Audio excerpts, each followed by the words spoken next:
Of course, I will write another story, this time on behalf of a grandmother who, together with her grandson, is going through difficult circumstances in a refugee center. At dawn, I wake up to a soft moan coming from the corner of our room.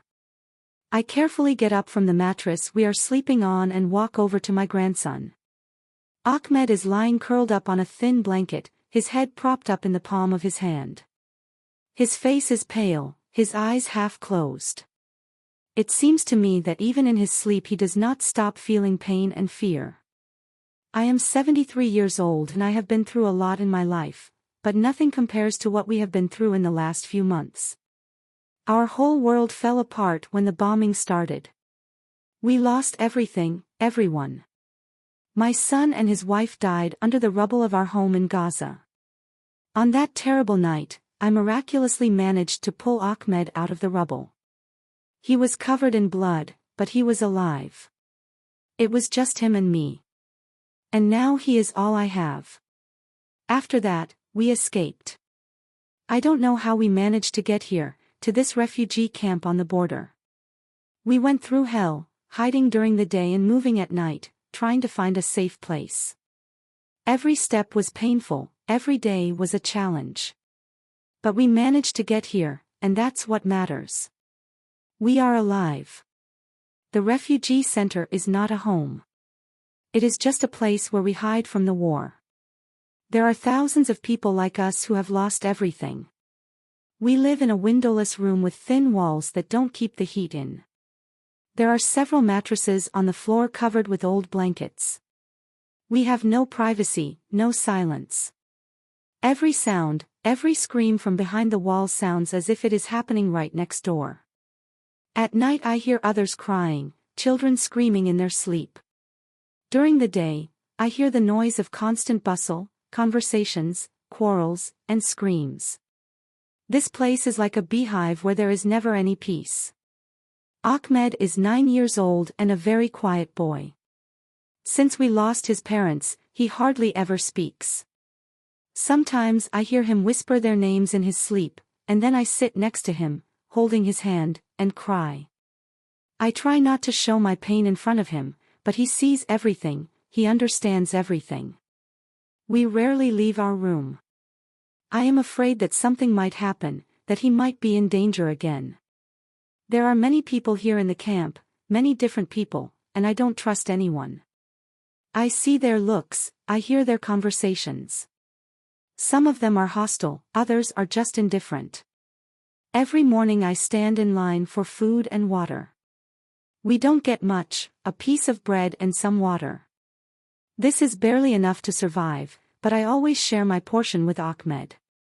He is as thin as a cane, his skin is pale and his eyes are large and dark. He looks at me as if he is looking for answers that I cannot give. "Grandma, are we ever going to go home?" he asks sometimes, and my heart clenches with pain. I don't know what to say. Our home is destroyed, our past life is gone. But I can't tell him that. I can't take away his last hope.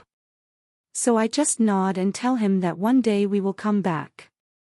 I promise him that we will build a new home, that everything will be fine. And although I don't believe it myself, I have to give him something to believe in. Sometimes, when Ahmed is sleeping, I go outside. I walk between the tents and buildings, trying to find a piece of sky where there is no smoke and stench.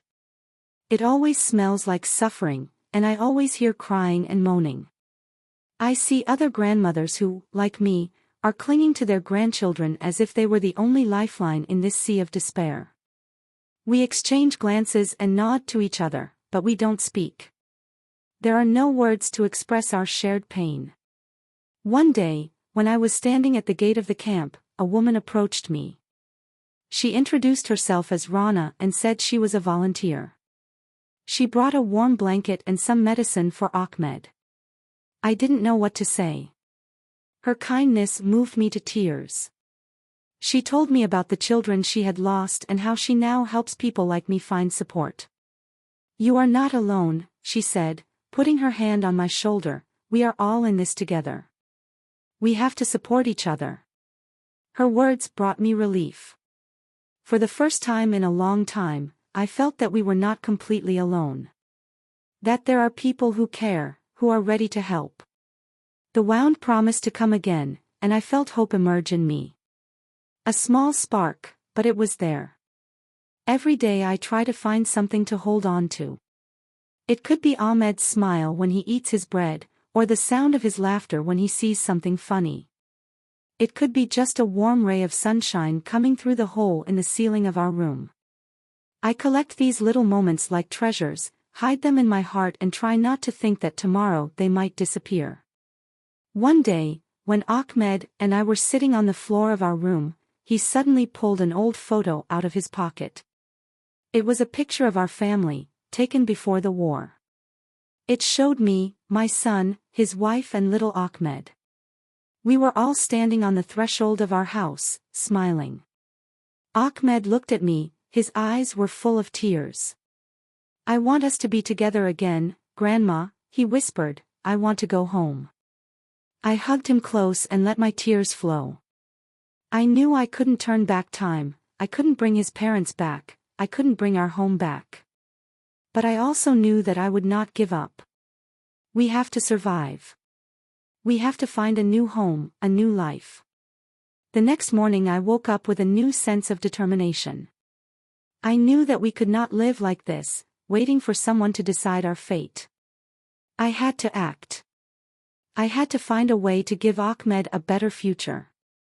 I talked to Rana, and she told me about programs that help refugees find new homes and jobs. She promised to help us, and I decided to trust her. That evening, when Ahmed fell asleep, I went outside and looked at the stars. They were just like the ones that shone over our house in Gaza. I felt tears coming to my eyes, but this time they were tears of hope. I knew that there were still many challenges ahead, but I also knew that we were not alone. And as long as we have each other, we can overcome anything.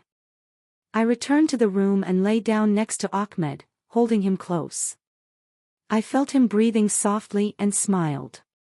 That night I knew we were on the right track. And that no matter what, we would find our new home. The next morning I wake up to a knock on the door. For a moment, my heart clenches with fear, but then I remember that Rana promised to bring news today. I hurriedly open the door and see her face, a little agitated, with a glimmer of hope in her eyes. "Layla, we have to hurry," she says, grabbing my hand. "We have some new information. There is a group that is helping people from the camp move to a safer place. They can help you and Ahmed. But we have to be careful." I can feel my heart starting to race. Moving to a safer place seems like an unimaginable gift. But at the same time, I know it's dangerous. Here in the camp, no one knows who to trust. Recently, there have been rumors about smugglers who promise to help people escape, but instead just leave them in danger or even sell them on the black market. Who are these people? I ask, looking directly into Rana's eyes. Can we trust them? Ferris introduced me to them, she replies. I've known him for years and he's never let me down. He guarantees their reliability. They have already helped several families leave the camp.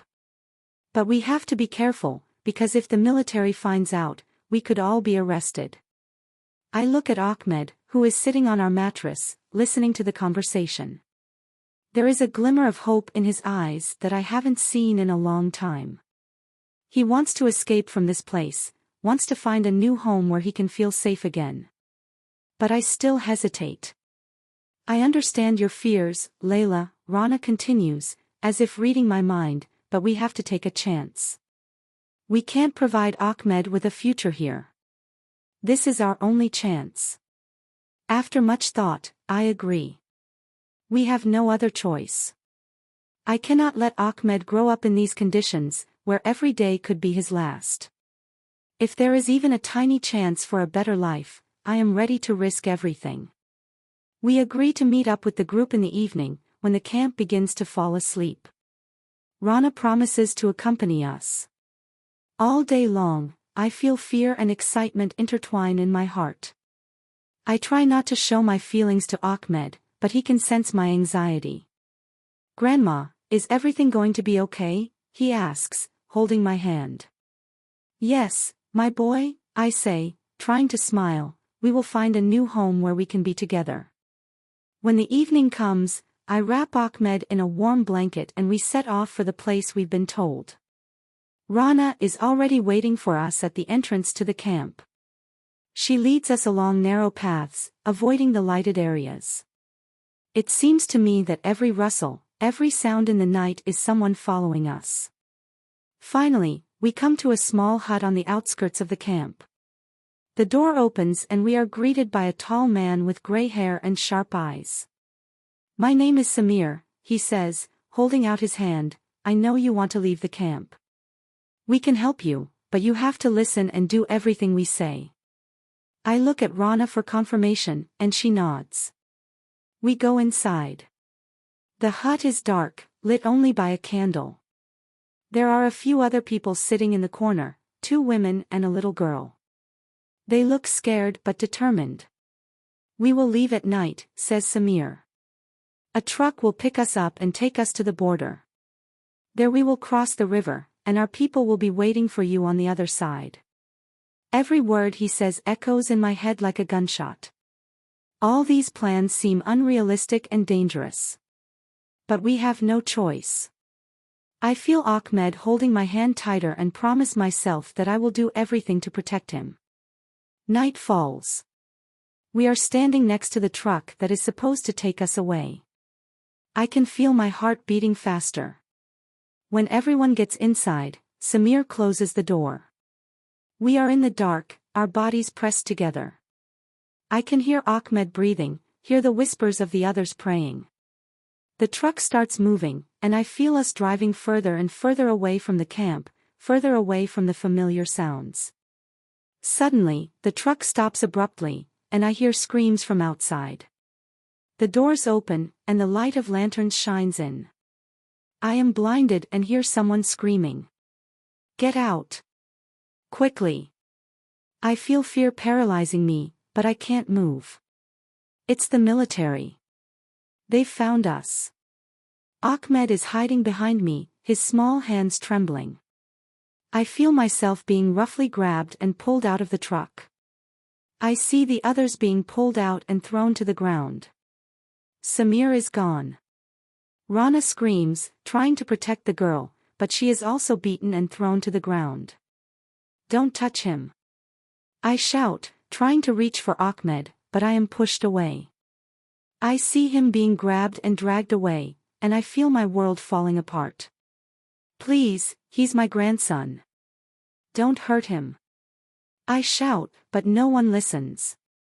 I am thrown to the ground next to the others. I hear Ahmed crying, and it hurts more than any blow. A soldier is holding me, his face cold and ruthless. I realize that we will not be released, that we are now in the hands of those from whom we tried to escape. Everything that happens next is a blur. We are being loaded into a military vehicle, taken back to the camp or to prison, I don't know. I just think about Ahmed, about his frightened eyes, about the fact that I couldn't protect him. My resolve is shattered by the reality of the cruel world. But something is awakening inside me. Anger and determination. This cannot be the end. I will not let this be the end. I will not give up. I have to find a way, I have to fight to save my grandson, even if it costs me my life. The car stops and the doors slam open. We are dragged out like dolls and pushed towards a large building surrounded by a high barbed wire fence. This is not a camp, this is something else. My head is spinning with fear and dizziness, but I keep on my feet because I know I have to see Ahmed, I have to be with him. "Where are you taking us?" I dare to ask one of the soldiers walking beside me. He doesn't answer, just roughly pushes me forward. Around me are women and children, all equally frightened. We walk along a corridor whose walls are covered with damp spots. Finally, we are led into a large room with concrete walls. There are old mattresses scattered on the floor, and the smell of dampness and dirt hits our noses. The soldiers close the door, and there is silence for a while. We all look at each other, not understanding what is happening. Grandma. I suddenly hear Ahmed's voice. He is sitting in the corner of the room, next to the other children. His eyes are wide with fear, but he is alive. I rush to him, hug him, hold him in my arms, as if this could protect us both. Everything will be fine, Ahmed, I whisper, even though I don't believe the words. We're together, and that's what matters. We sit in this room for hours, maybe even days. Time seems endless. We are fed with liquid porridge brought in plastic bowls and water from plastic bottles. Soldiers come in periodically to check that everyone is in place. The women whisper among themselves, discussing what might happen to us. I try not to think about it, holding Ahmed close to me, hugging him. He is my only salvation, the only thread that connects me to life. One day, while we are sitting in the semi-darkness, the door opens and a man in uniform enters. His face is stern, he looks like a man who is used to power and cruelty. Your papers, he says, looking at us all. Who are you and where are you from? The women start to speak, one by one, telling him their names and the places they fled from. When it's my turn, I speak. I am Layla from Gaza. This is my grandson Ahmed. We fled after the bombing. The man nods and makes notes in his notebook. I try to get some information, but he doesn't look me in the eye. Finally, he leaves, leaving us in the dark. After this visit, we do not see the soldiers for several days. Everyone starts to worry even more. Someone is talking about escaping, others are shouting that it's suicide. I think about Ahmed, that we have to survive. But how?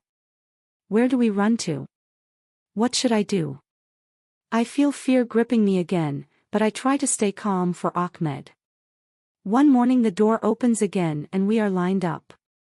The soldiers shout orders and we walk down the corridors until we are taken outside. There is a bus in front of us. I see the other women looking at each other with undisguised fear. I hug Ahmed tighter. We have to be together, don't let go of my hand, I whisper in his ear. We are taken to a bus with dozens of other people. Everyone is silent, as if they are afraid that any word could cause disaster. I look out the window, trying to understand where we are being taken. The bus is moving along a dirt road, leaving the fenced area. Outside the window, I see soldiers, barbed wire, patrols with dogs. We are getting further away from the camp, and I feel fear give way to hope. Maybe they will let us go. Maybe this is a chance to escape. Suddenly the bus stops and the doors open. One of the soldiers comes inside, holding a walkie-talkie. He exchanges a few words with the driver and then looks at us. We are about to cross the border. Everyone stays together. If anyone tries to escape, they will be shot, he says, his voice cold and ruthless. The border. This word sounds like music to my ears. Perhaps the military will not be waiting for us on the other side. Maybe freedom will be waiting for us there. But I know that we cannot let our guard down. I hold Ahmed's hand tightly, and he looks at me with a question in his eyes. Everything will be fine, I tell him, and this time I try to believe it.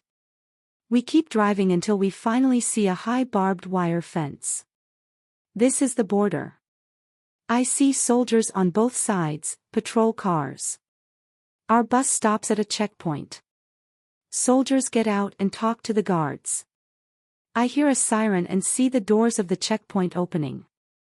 The bus slowly moves forward. My heart is pounding so hard I can hear it in my ears. We are entering the other side. There, on the road, are people in civilian clothes, volunteers. They wave their hands and tell us to get off the bus.